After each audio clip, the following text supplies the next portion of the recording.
All right, Kyle, let's see if we can do this thing. So the Avalanche lose to the Minnesota Wild, a big game, a big opportunity that slips through their fingers. They lose it 4-2.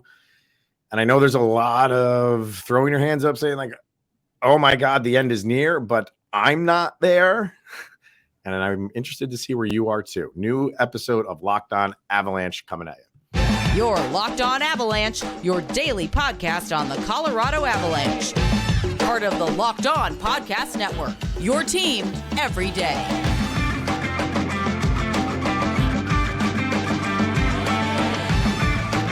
All right, everybody, welcome to the Locked On Avalanche podcast.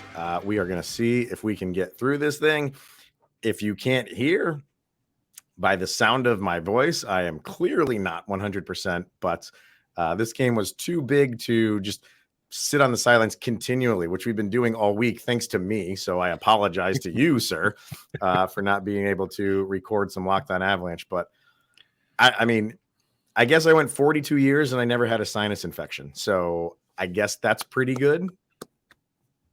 I mean, that's quite an accomplishment. I mean, honestly, like 42 years without a sinus infection. And you know what? I've never had strep throat. So that's next week, probably. When I grow up, I want to be just like you. Well, no, you don't, because you get strep, or you don't get. You will get strep eventually. But when you grow up to be like me, you get a sinus infection it's brutal. It's brutal. So apologies to everybody out there in podcast land, but we'll get through the show as best we can because we have to talk about this. The Avalanche and the Wild. It was a big game in the fact that the winner was going to be at the top of the Central, as long as the Avalanche won it in regulation. Obviously, that did not happen. They lose this thing 4-2. I want to get your thoughts just on the overall gist of the game, because I know a lot of people are feeling like, and just reading and interacting with people on like social media, like the Avalanche, like it's weird. Like I get the impression that people are like, the Avalanche aren't good enough. And I don't feel that way. It's like, every once in a while you're going to have a game where the other team plays better than you. Mm-hmm. The Avalanche kicked it into high gear in the third. You want them to kick it into high gear for a full 60. They didn't do that. But I'm not to the point where it's like, I still feel like the Avalanche are a dynamic team that is going to be a tough out in the playoffs. Yeah. And honestly, the term outplayed, I don't think the Avalanche were outplayed. We'll get to the stats in the next segment, but there really isn't a category where the Avalanche were outplayed other than the score. And honestly, if we rewind it a little bit, let's just say this is a 3-2 game because there was an empty net goal to finish it out. And two of those goals, one was a defensive breakdown in the first that Georgiev kind of was playing the puck, wasn't really looking where it was going. The defense had a chance to clean it up. They didn't. And the Wild had to go Harlem Globetrotters to put that in to get the first goal of the game. Yeah. Understood. And then there was one of the most incredible backhand shots. Right? To say outplayed, you see those type of shot attempts 100,000 times in the course of an NHL season, and they never go in, and they're deflected. And those are usually the ones that you tilt the ice the other way, and you take advantage of everybody playing so deep in the offensive zone. I don't think the Avalanche were outplayed. I think it was honest. We haven't had to say this in a while, but it was just bad puck luck with how everything went. You knew this game was going to be a grind. Yeah. Like, I don't know if anybody out there thought this was going to be a cakewalk. And if you're saying like, no, I didn't think that, well, then like you have to understand that it was going to be a difficult, ground and pound type of game.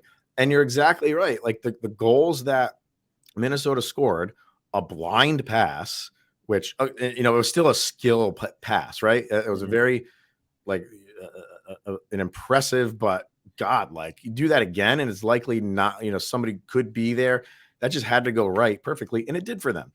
The second one, Gerard got out muscled, and it's a backhand that I've never seen before that goes in. The next one is a shorthanded goal, and Cale Makar got kind of caught a little bit in no man's land of, do I go for this puck or do I just start skating back on defense? If he skates back if he chooses the other, I'm not blaming him right now. All I'm saying is if he chooses the other and just goes right into, all right, let's just, I'll go into defensive mode. He'll just clear the puck and we can start our power play again. He doesn't. He makes a play for the puck, and, the Minnesota Wild get a shorthanded goal. And then the other one is an empty netter. Yeah, shorthanded goal, but whatever. It's an empty net goal. So 3 of those 4 goals are preventable.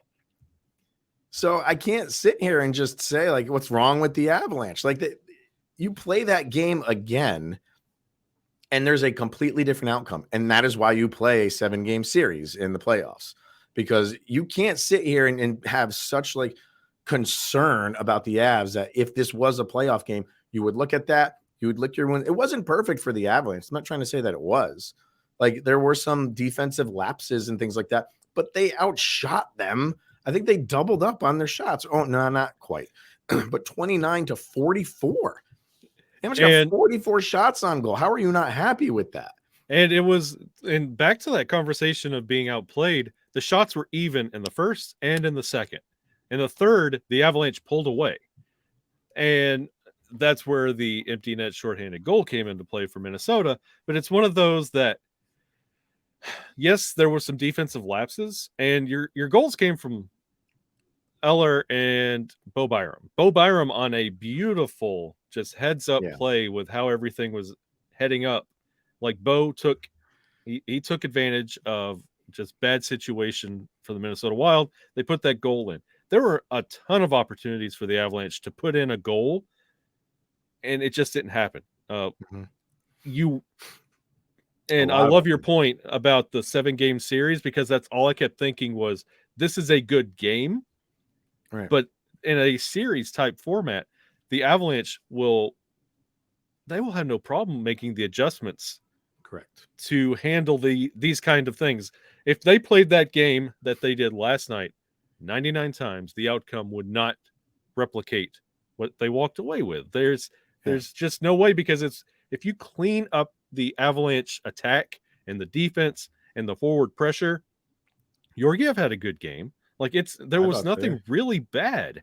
So if the Avalanche just keep doing what the Avalanche do, it would be a much different outcome. It was just a bad night. If you were to match these two up in the playoffs, I just feel like it would be a good series. Like, this is where you would lose a game, you correct the mistakes, you go back out, you play better, and then it's Minnesota's turn to correct the mistakes and go back out and make the adjustments. And I just feel like I'm not sitting here feeling like, oh man, the Avalanche are going to get swept by Minnesota. It would be a good series. It would be a fun, good, adjustment-based series, and that's exactly what you're going to have to do. And like I said on Twitter, like, if you're sitting here just like criticizing the Avalanche for losing, fine, go ahead. I'm not going to be upset that you're upset that the Avalanche lost. But if you don't feel like this team has proven to you that they make adjustments and get better following a loss, you have not been watching this team for the past handful of years. And honestly, like, take a step back for a second. What were these two teams playing for? The top spot in the Central. Mm-hmm. This is the 2 top teams in the Central, where just a couple weeks ago, the Minnesota Wild looked like they were floundering. Nothing was going right for Minnesota. And a couple weeks ago, the Avalanche were sitting in the first and second wild card spot, dancing around if they were even going to make the playoffs. Yeah. Both teams have made a run, have got things refined. They are 2 really good teams. You're not even talking about the Stars, which we play Saturday. Yeah. But they were the Stars have been sitting on top of the Central for so long, and now the Avalanche and the Wild are pushing up, and they are 2 really, really good teams right now, which is why you would love to see this type of matchup in a playoff type format. Sure. Yeah. And Minnesota played better than the Avalanche. Yeah. I'm not trying to say that the Avalanche played better than Minnesota, but I feel like it was a lot more equal than kind of like you're seeing fans like be upset about it. And if you're that upset that the Avalanche lost this game and you're criticizing them for everything, they were a power play away with an empty, pulling their goalie from tying the game. So if you feel like they're that bad and they can't hang with a team like Minnesota, they were that far away or close to tying the game up and putting it in overtime. And the 3 goals that we mentioned are the goals that they gave up. I'm just not buying it. And it's like kind of annoying to just hear fans say like, oh, they're losing to like top teams. Okay. But again, and I don't want to live on the past, but they went into Tampa Bay and won the Stanley Cup.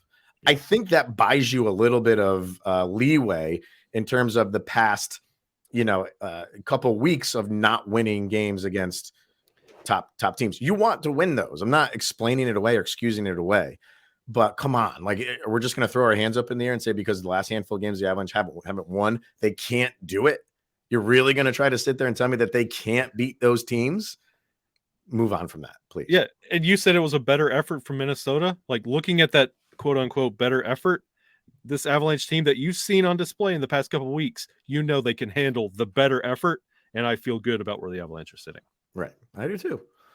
Sure, they need to play a little bit better, but it was a little bit disjointed in the beginning, but you saw what they could do at the end. You just want to, we've said this before with this team, it's not perfect, but you want to see what they did in the third over the course of an entire game.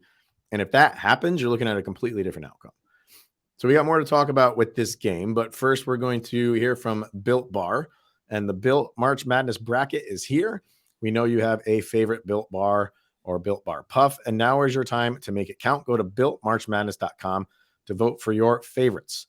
And I told you what I'm going to be voting for. It's the mint brownie, not the puff. You're the puff man. Yeah, I'm doing the Stay Puff Marshmallow man. Yeah, it's like I think it's the banana cream puff. That's magnifique.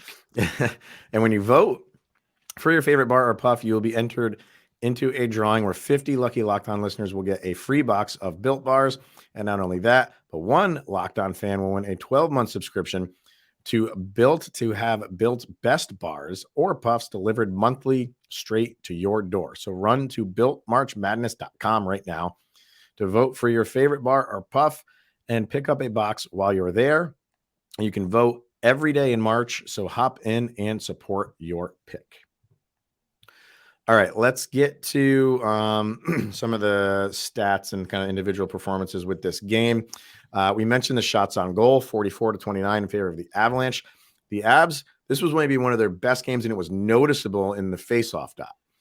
57% to 43% in terms of winning faceoffs. So that's a plus. And, if Lars Eller isn't making a difference, I think, let me look at his faceoff percentage wasn't the greatest. Nathan McKinnon, well, Lars Eller was 40%.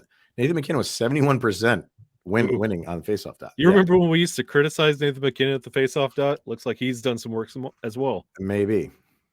So you had things looking good there. And then, 0 for 4 on the power play. And that one hurts because you were cruising. You're cruising on the power play. It was a 12 games in a row where you scored. Like this was one that you absolutely needed to make it 13. And if you get one of those, whole different game. And they had chances. There was you had the moments of the power play looking bad, right? And when you give up a shorthanded goal, it's going to look bad. If you want to say they let up 2, they let in 2. I'm not going to count that last one. That's just an empty net goal. They just happen to be on the power play. But you had moments like Mikko Rantanen had I'm not going to say a wide open net, but a half wide open net. And he, 99 times, well, you know what? I'll say 97 times out of 100. He buries those. And he just missed. He was just a little bit off. You had posts hit. Early in the game, the announcers for TNT were really focusing in on Cale Makar and his skate blades. And I'm like, oh my God, like, is this what we do? Is like when the team that's losing, we have to find these crazy things for why they're not playing well. But as the game went on, I thought there was some truth to it because he didn't seem comfortable doing his typical skate. Like he was skating normal Cale Makar, but there was times where he would like toe pick, or even on the power play where he wasn't the typical silky smooth Cale Makar. So maybe they were onto something with that, which is bizarre. if Cale Makar's like skate blades are causing a problem. Yeah. That's the advanced research that broadcasters put in these days. But right. And on that shorthanded goal that he let up, it's one of those that he doesn't get beat like that. Like, I mean, 1-on-1 and blown by. And watching Cale. Well, it's usually his recovery speed, like, right? Yes, he can recovery. It was not there. Yeah. Yeah. So yeah, there might be some truth to that. So who knows? Now we'll go on Skate Gate and we'll just watch his skates for the rest of the season. That's But fun. yeah, but you're 0 for 4 on the power play. So you want to, and if I told you that before the game, with how the Avalanche have been doing on the power play, if I said they were going to go 0 for in this game, you'd be like, I mean, yeah, that streak has got to end at some point. But if you're given 4, like I thought that streak was maybe going to end if they only had like 1 power play that they had during a game. If you have 4, with how this team has been performing, they're like 40% for the month of March. And they didn't get one, but they had the opportunities that were there. But then conversely, if I told you Minnesota had 3 and didn't convert on any one of those, you would have also been like, well, at least the Avalanche had a chance. Yeah. Yeah.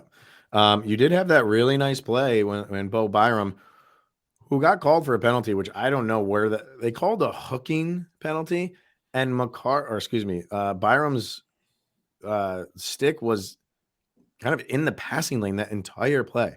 I don't know where they came up with the hooking on that, but regardless, he gets a penalty, and then there was penalties back and forth, which seemed like for the next 6 minutes. And upon his release, and I know every arena has their signal or sound when a player on your team is coming out of penalty box. The Avalanche have bar none the best. Oh yeah, 1,000%. With the Mario Brothers noise going through the tube.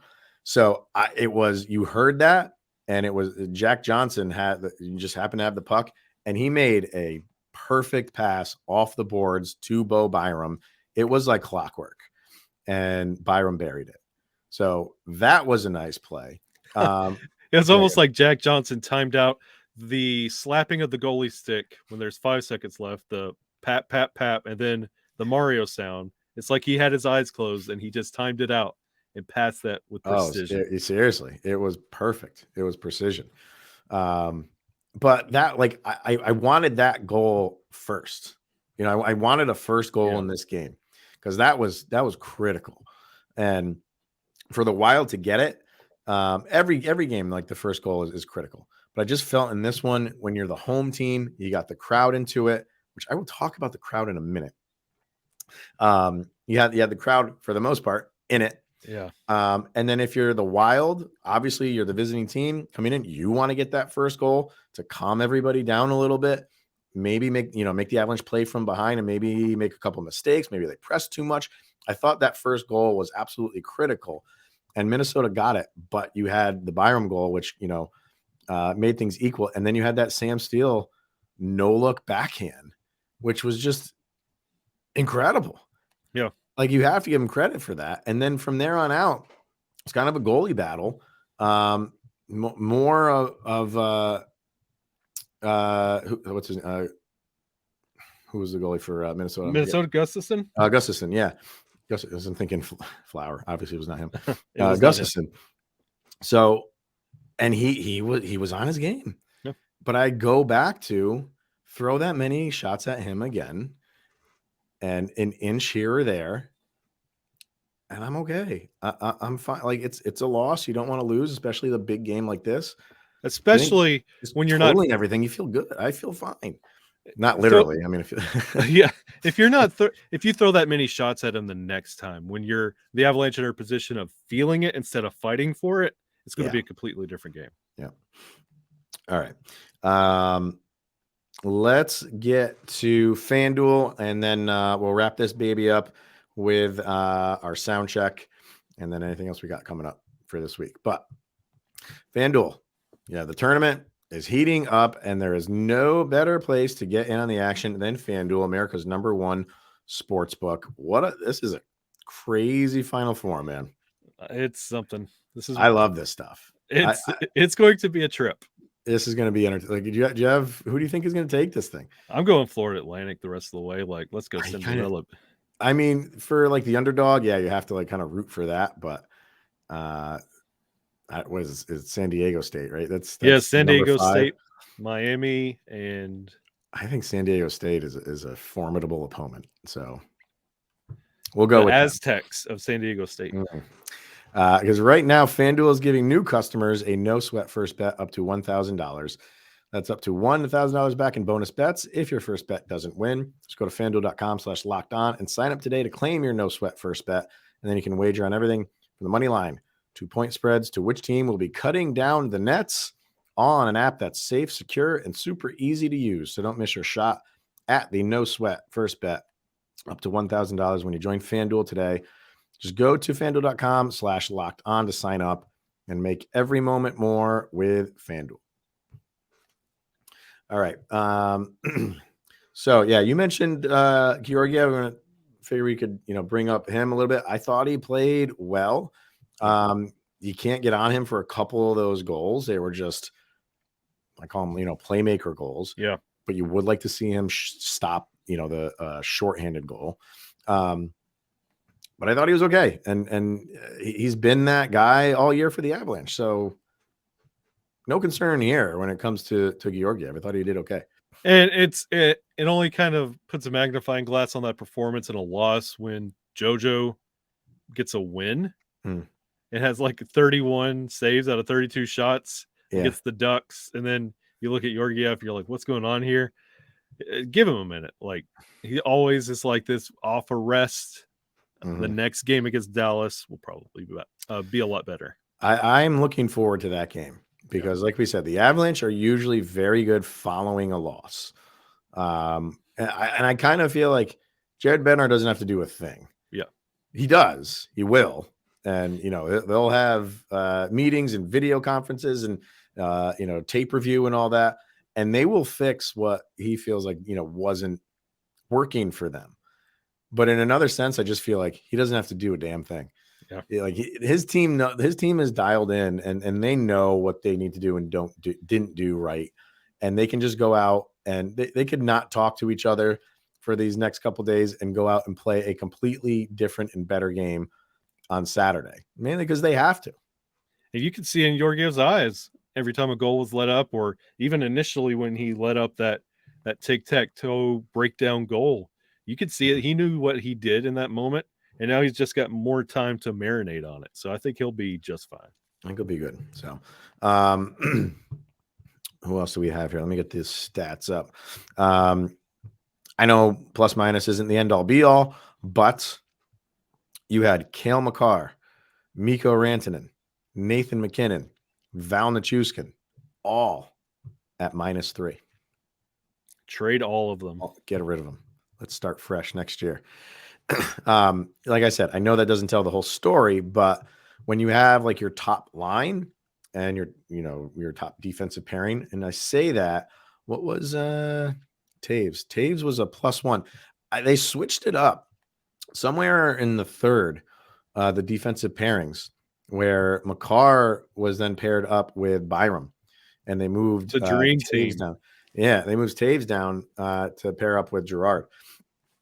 And I mean, it worked on a couple levels, but I just think the Avalanche were just going all out at that point in the game. So I think, a lot was working for the Avalanche. I don't think that's something they stick with. I think that was just something like, hey, let's switch things up a little bit here because, Bowen Byram is becoming that guy that can take on a heavier workload. And if you need to maneuver things around, he can step up without any problem whatsoever. There's nothing more dangerous on this planet than Bo Byram with confidence. Yeah. And playing with Cale Makar, I would like to see that a little bit more. I'm not saying that needs to be because, the best duo in the league is Taves and Makar. But when you give that team another wrinkle and say, hey, you're adjusting to Makar and Taves, here, have Byram and Makar for a little while. That's a whole nother ball game. That's tough So let's get to our sound check and then we'll wrap this up. So if you're new to the show, this is Kyle and I pick one song each that we feel best summarizes the most recent song or most recent game, and these songs go up on a playlist over on Spotify, which you can follow. This is under LOA Soundcheck Volume number 2. So what do you got for this one, sir? Avalanche and Wild. This is an artist very close to my family. We have loved this guy for 100,000 years. You've put him on a number of times on these lists. Yeah. I actually have a nephew named after this guy. Johnny Cash. Okay. We'll meet again. Like, yeah. Honestly, the number one thing you could take away from this game is these two teams are on a collision course. We talked about Dallas all year long, but when you see the state of these three teams, Avalanche, the Stars, and Minnesota, Avalanche and Minnesota is going to be your popcorn matchup when it comes to the playoffs. Deeper into these playoffs, we'll meet them again. And I think it would be that would be a series, I think, for the ages, if you ask me. Mm-hmm. If this game is any indication, I think it'd be a very, very entertaining one. I mentioned a little bit earlier that, the crowd is really into it, and they were, but so were the Minnesota fans. They showed up to Ball Arena, which doesn't make me too happy. So Avalanche fans, when you're reselling your tickets, vet the people that you're selling them to.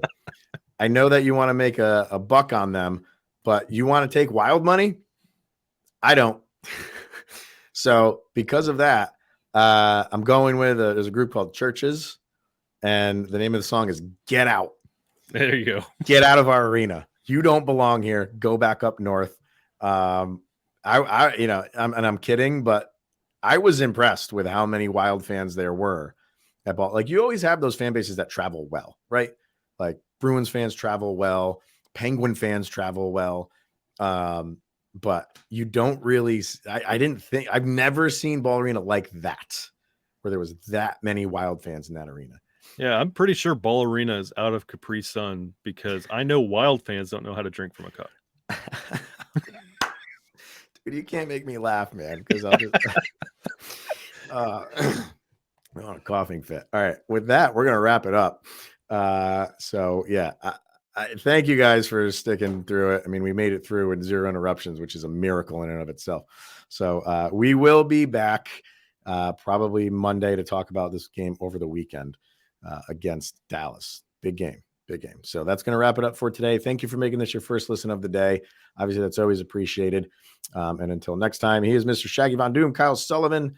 I am Mr. Barry White, and this is the Locked On Avalanche podcast. And we'll see you guys later.